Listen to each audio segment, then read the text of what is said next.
ISL এর শুরুটা ভালো হয়নি মোহনবাগানের। নিজেদের ঘরের মাঠ যুবভারতীতে মুম্বাই সিটি এফসির সঙ্গে 2 গোলে এগিয়ে থেকেও শেষ পর্যন্ত 2-2 ড্র। আজ সোমবার বুধবার অর্থাৎ 18 তারিখ আবার যুবভারতীতে এসিএল চ্যাম্পিয়ন্স লিগ 2 এর তাদের ম্যাচ রয়েছে তাজিকিস্তানের রফশন এফসির সঙ্গে।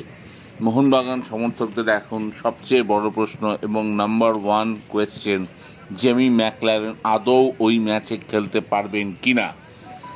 3 দিন আগে বা 2 দিন আগে আমাদের কাছে যে পিকচারটি ছিল, জেমি প্রথম ম্যাচ খেলবেন না আইএসএল এ মুম্বাই ম্যাচ, কিন্তু তিনি শুরু করবেন 18 তারিখ থেকে অর্থাৎ রাফসান এফসির বিরুদ্ধে।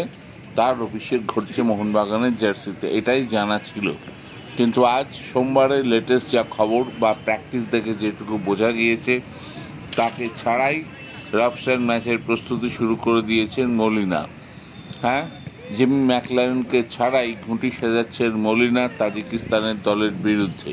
ঠিকই শুনছেন, মোহনবাগান সমর্থকরা এবার হয়তো আস্তে আস্তে ধৈর্য হারাচ্ছেন জেমি ম্যাকলারেনের ওপর থেকে। দলের সবচেয়ে দামি বিদেশি, অস্ট্রেলিয়ান লিগের হাই স্কোরার, তিনি কিনা খেলতে পারবেন না আবার এই রাফসান ম্যাচে, এটাও কি মেনে নেওয়া সম্ভব? কিন্তু পরিস্থিতি যেদিকে এগোচ্ছে এটাই বাস্তব, এটা মেনে নেওয়া ছাড়া আপাতত উপায় নেই। তাহলে ম্যাকলারেন কবে খেলবেন? আশা করা যায় 23 তারিখ নর্থ ইস্ট ইউনাইটেডের বিরুদ্ধে ঘরের মাঠে যে ম্যাচটি আছে মোহনবাগানের ইন্ডিয়ান সুপার লিগে, তাতে তাকে দেখা যেতে পারে। এখন সমর্থকরা বলাবলি করছেন ম্যাকলারেনকে এত টাকা দিয়ে এনে লাভ নেই, তাকে ছেড়ে দিয়ে অন্য কোনো প্লেয়ার নিয়ে আসা হোক। কিন্তু ব্যাপারটা এত সোজা না। যখন এত টাকা দিয়ে একটা রেকর্ড অ্যামাউন্ট দিয়ে একটা এত বড় তারকাকে সাইন করিয়েছে মোহনবাগান ম্যানেজমেন্ট, তাকে এত তাড়াতাড়ি ছেড়ে দেওয়া হবে না।